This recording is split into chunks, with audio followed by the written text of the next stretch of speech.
नमस्कार, मैं अशोक शेरा हूं और आप द खटक देख रहे हैं। जैसा कि आप सब जानते हैं कि देश में इन दिनों लोकसभा चुनावों का माहौल है और अलग अलग जगहों से अलग अलग खबरें सामने आती हैं। हम बाड़मेर जैसलमेर लोकसभा क्षेत्र की बात करें तो यहां के चुनावी मुकाबले जो काफी रोचक हैं और आए दिन यहां पर नई नई खबरें बाड़मेर जैसलमेर लोकसभा क्षेत्र से मिल रही हैं। अभी हमारे साथ डॉक्टर राम है, पढ़े लिखे शिक्षित युवा है और इन्होंने इसी लोकसभा क्षेत्र से अपना निर्दलीय नामांकन दाखिल किया है।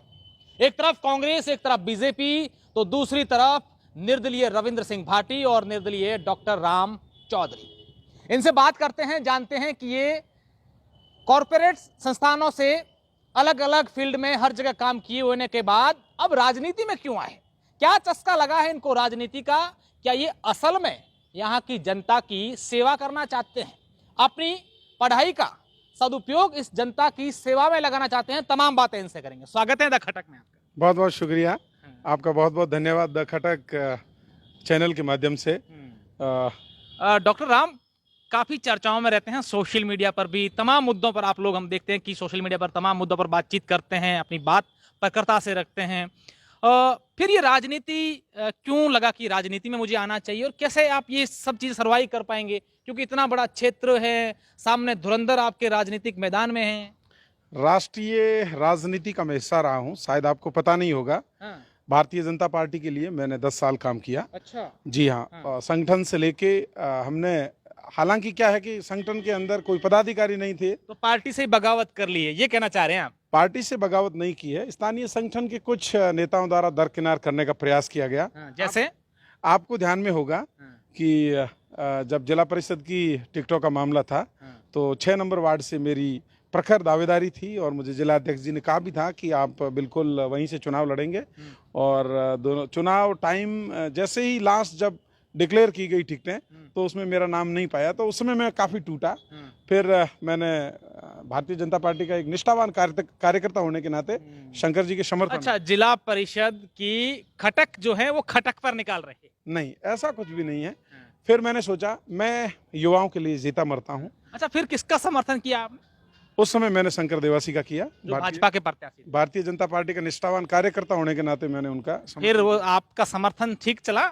बिल्कुल उनके साथ में रहे और काफी चर्चाओं में रहे थे, अंत में फिर वो बिल्कुल चर्चाओं में रहे, उन्होंने दरी ओढ़ी। ये भी थोड़ा हमारा संगठन का उस समय सकारात्मक रवैया नहीं रहा, तो उसका हमें भी अभी भी मलाल है, नहीं तो हमारा प्रमुख बनता।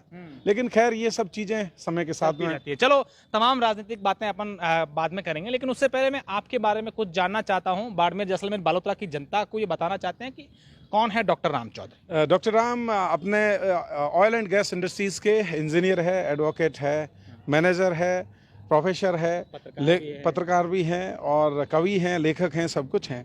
लेकिन रामाराम 2003 से ऑयल एंड गैस इंडस्ट्रीज में प्रवेश करते हैं। उसके बाद में आज 6000 लोगों की फहरिस्त हिंदुस्तान और मिडिल ईस्ट के तमाम देशों में हमारे अपने तैयार किए हुए पौधे हैं। तो मैं बाड़मेर के उन बेरोजगार युवाओं के लिए जीता मरता हूं जिन लोगों ने कौशल में, तकनीकी शिक्षा में जो योग्यता अर्जित की है। बड़ी विडंबना का विषय है कि बाड़मेर के अंदर तेल, gas, petrochemical, hydrocarbon, solar, wind, तमाम प्रकार की कंपनीज है, लेकिन उसमें स्थानीय लोगों को रोजगार नहीं दिया जाता। और कॉरपोरेट कंपनीज की जो भी जो HR मैनेजर्स है, CSR के जो फंड्स है, उनमें मैं समझता हूं कि हम लोग अगर इस राजनीति में आते हैं, बाड़मेर के नेताओं को एक बड़ी अच्छी नब्ज मिली है। वो नब्ज टटोलते हैं, युवाओं को रोजगार की बात इसलिए करते हैं क्योंकि यहाँ रिफाइनरी भी बन रही है और ऑयल एंड गैस कंपनी जो है वो यहाँ काम कर रही है। पर हर नेता जो है वो चुनावों से पहले युवाओं को रोजगार दिलाने की बात करते हैं, लेकिन असल में जीत जाने के बाद में ऐसा होता नहीं है। आज भी इस क्षेत्र के युवा हैं वो दर दर की ठोकरें खा रहे हैं। कंपनियों के जो अधिकारी हैं उनकी ऑफिसों के आगे घंटों इंतजार करते हैं और आखिर में उनके हाथ निराशा लगती है। युवा यही कहते हैं, इस क्षेत्र के लोग यही कहते हैं कि हमें इनोवा की आगे की सीट नहीं बल्कि पीछे की सीट बैठना है। जी हाँ, बिल्कुल। बस इसी ललकने, इसी विडंबना ने, इसी क्या बोलते हैं, खटक ने मुझे राजनीति में आने के लिए प्रेरित किया है।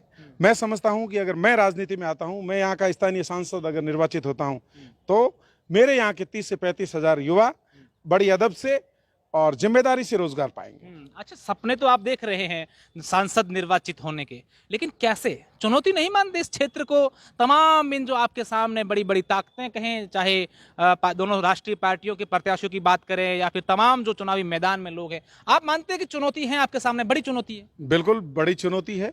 चुनाव में कोई किसी का काका नहीं लगता। अगर मैंने चुनाव में प्रवेश किया है तो मैं समझता हूं कि मैं इसके लिए योग्य हूं। मुझे कोई किसी भी प्रकार का संशय नहीं है। मेरा जो प्लानिंग है वो बूथ स्तर के हर एक बूथ पर 2600 बूथ है, 2600 और कुछ बूथ है, उन पर 10 कार्यकर्ता मेरे आज की तारीख में रेडी है। हर बूथ पर? हर बूथ पर 2600 समथिंग जो भी बूथ है वहां पर मेरे 10 कार्यकर्ता रेडी है। मैंने प्लानिंग के साथ में, मेरे टारगेट से, विजन है, उसके अकॉर्डिंग में चुनाव लड़ने के लिए आया हूं। फिर भी जैसे कि देश के यशस्वी प्रधानमंत्री मोदी जी देश और दुनिया में अपना नाम कमा रहे हैं, और जिस प्रकार से उनका इंफ्रास्ट्रक्चर के सेक्टर में, एम्प्लॉयमेंट के सेक्टर में, और तमाम जो युवाओं का कैसे, वो तो मैं ये मानता हूं कि जिस प्रकार का हर हाथ के जो हुनर वाले हाथ हैं उनको रोजगार कैसे दिया जाए, लेकिन कुछ नेताओं की वजह से या फिर कुछ अधिकारियों की वजह से ये जो कार्य फलीभूत नहीं हो रहे हैं, ये भी विडंबना का विषय है। मैं समझता हूं मैं आऊंगा तो जरूर इस पर अमल होगा। मान मनोहार का दौर चल रहा है डॉक्टर राम? बिल्कुल। आज मैं धन्यवाद देना चाहूँगा राज्यसभा के हाल ही में निर्वाचित हुए मदन जी राठौड़ और शंकर सिंह जी राजपुरोहित द्वारा मीटिंग की गई, और तमाम तरीके से पहली दफ़ा 4.5 साल बाद आज थोड़ा यूँ लगा सुकून जैसा महसूस हो रहा है। तो मतलब इशारा है कि भाई मान लेंगे? इशारे की बात ये है कि हमने हमारे सुझाव संगठन के पदाधिकारियों को दिए, और जिस प्रकार से बाड़मेर बीजेपी के संगठन के जो लचर व्यवस्था हैं, अगर उसमें सुधार होगा तो निस्संदेह देश दुनिया में मोदी जी का नाम है। मोदी जी की जो कल्याणकारी योजनाएं हैं उसको लेकर कौन नहीं जानता। तो आप तो डॉक्टर राम खड़े होने से पहले ही कहीं ना कहीं सॉफ्ट कॉर्नर रखने लग गए, कह रहे हैं कि मैं जनता के, युवाओं के रोजगार की बात करूंगा, और आप कह रहे हैं कि अगर मान मनवार होती हैं, तेज होती हैं, मनाते हैं तो फिर मैं सोचूंगा। रोजगार की बात को अगर आप यहाँ पर रखेंगे तो मैं निस्संदेह कहूंगा कि रामाराम कुछ भी नहीं है। फिर भी मेरे आज की तारीख में 6000 लोगों को मैंने रोजगार दिया, और 300 लोगों को अभी पिछले 15 दिनों में मैंने एम्प्लॉयमेंट दिया है मंगला, भाग्यम, ऐश्वर्या और रिफाइनरी सेक्टर में। मैं अगर कुछ भी नहीं निर्वाचित होता हूं तो मेरा खुद का जो जहां पर संपर्क है वहां पर 1000 लोगों को रोजगार मैं इलेक्शन से पहले दूंगा। अच्छा, आप ये कहना चाह रहे हैं कि अगर मैंने किसी का समर्थन दिया तो उनसे ये कमेंटमेंट लूंगा कि भाई अगर आप जीतते हम आपका समर्थन करें, उसके बाद हमारे युवाओं को रोजगार मिलना चाहिए? ये 1000 तो मैं लगाऊंगा ही लगाऊंगा, लेकिन आगे जो भी कंपनियों के लिए नकेल कसने के लिए माननीय सूबे की सरकार के मुख्यमंत्री जी से भी मेरी ये गुजारिश रहेगी, और देश के यशस्वी प्रधानमंत्री जी से भी मैं पत्राचार के माध्यम से, मैं संचार मीडिया के माध्यम से, मैं ईमेल के माध्यम से भी अपना पक्ष रखने का प्रयास करूंगा। अच्छा, तमाम बातें आपकी हो गई, अब कुछ इस क्षेत्र की बातें भी कर लें। डॉक्टर, हम किस तरीके से देखते हैं इन तीनों प्रत्याशियों को? ऐसा बताया जा रहा है कि बाड़मेर जैसलमेर में जो है त्रिकोणीय मुकाबला है, कांग्रेस, बीजेपी और निर्दलीय। क्या देखते हैं आप तीन कैंडिडेट को, किस तरीके से देखते हैं? मैं समझता हूं सबसे पहले तो कैलाश जी चौधरी जो भारतीय जनता पार्टी के निष्ठावान कार्यकर्ता कहें तो भी कोई अतिशयोक्ति नहीं। आप पिछले 5 साल से संगठन की मार्फत स्थानीय क्षेत्र के लोकसभा सदस्य तो हैं ही हैं, लेकिन भारत के कृषि मंत्रालय का जो राज्य मंत्री के रूप में अपना दायित्व निभा रहे हैं। बहुत कुछ आमूल परिवर्तन किए गए, लेकिन कुछ चीज़ों का मलाल रहा, लेकिन हो सकता है कि वो नए थे, और फिर भी मैं उनको स्पेशली एक बात के लिए धन्यवाद देना चाहूँगा कि उन्होंने जो बाजरा का जो अनुसंधान केंद्र बाड़मेर के लिए दिया, वो एक बहुत बड़ी ऐतिहासिक सौगात है। लेकिन एग्रीकल्चर इंफ्रास्ट्रक्चर के सेक्टर में, फर्टिलाइजर के सेक्टर में, एग्रीकल्चर इक्विपमेंट मैन्युफैक्चरिंग के सेक्टर में बहुत सारे रोजगार दिए जा सकते थे, लेकिन इनके द्वारा स्थानीय पैरवी नहीं हुई। तो मैं समझता हूँ कि इनका कार्यकाल भी अच्छा रहा। सामने मैं उम्मीदों के उम्मीदवार जी को देखता हूँ। आप भी पिछले 2 सारे टर्म में एमएलए के लिए बहुत ही मजबूती से आपने पैरवी की, और आपके द्वारा किए गए बायतू क्षेत्र के अंदर जो स्मार्ट क्लासेस के जो काम किए थे, मैं स्पेशली उनको इस बात पर धन्यवाद देना चाहूँगा। इन्होंने भी बेहतरीन कार्य किए। मैं समझता हूँ कि रविंदर सिंह भाटी युवा कार्यकर्ता है, जुझारू कार्यकर्ता है, लेकिन रामचरितमानस और गीता की जो बातें की गई, तो मैं समझता हूँ कि शिव की जनता के लिए उनको 5 साल तक निष्ठा से सेवा करना चाहिए, और आगामी लोकसभा के अंदर वो अगर अपना पर्चा दाखिल करते और उनका सेवा करते तो मैं समझता हूं उनका प्रतिनिधित्व तो बहुत बेहतरीन रहता।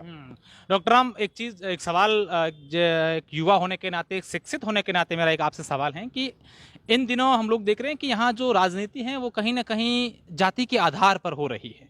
ये हम पिछले कई चुनावों से देख रहे हैं। ये यहाँ के आपसी भाईचारे के लिए, यहाँ के सौहार्द के लिए, यहाँ के लोगों के लिए क्या संदेश देती है? बहुत ही चिंतनीय विषय है। जैसा कि मैं आपको यहाँ पर इंगित करना चाहूँगा, एक पत्रकार विशेष पर मैं आप पर ही लेता हूँ। 2 दिन से कुछ लोगों ने आप पे भी नाराजगियां जताई, लेकिन मैं आपको धन्यवाद देना चाहूँगा कि जिस प्रकार से निष्पक्ष पत्रकारिता के मामले में जो आप कार्य कर रहे हो वो बेहतरीन कर रहे हो। लेकिन कुछ नासमझ कह सकते हैं, कुछ जो चटक लोग कह सकते हैं, वैसे लोगों द्वारा प्रतिक्रिया आती रहती है। लेकिन जिस प्रकार से being a journalism, just you have to try and keep it up your mission vision clear, और in journalism sector you are doing well. क्या लगता है अब चुनावी मोड़ जो है वो बाड़मेर जैसलमेर का किस तरफ करवट ले रहा है? मैं तो मेरी ही बात करूंगा। आपकी तो बात कर रहा हूं मैं। आपका रुख जो है वो किस तरफ होगा? मेरा रुख मेरी तरफ ही है। आपको कोई संशय?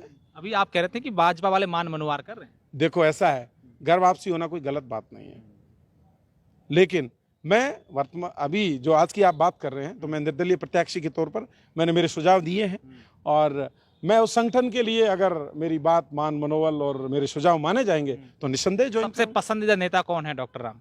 भारतीय जनता पार्टी में नरेंद्र मोदी, अमित शाह जी और नितिन गडकरी जी। नितिन गडकरी की जो प्रोजेक्ट्स है या बहुत बेहतरीन है।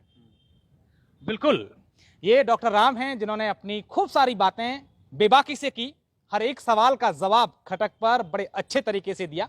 अब देखने वाली बात होगी कि बाड़मेर जैसलमेर लोकसभा क्षेत्र में चुनावी माहौल जो है वो किस तरीके का देखने को मिलेगा। धन्यवाद।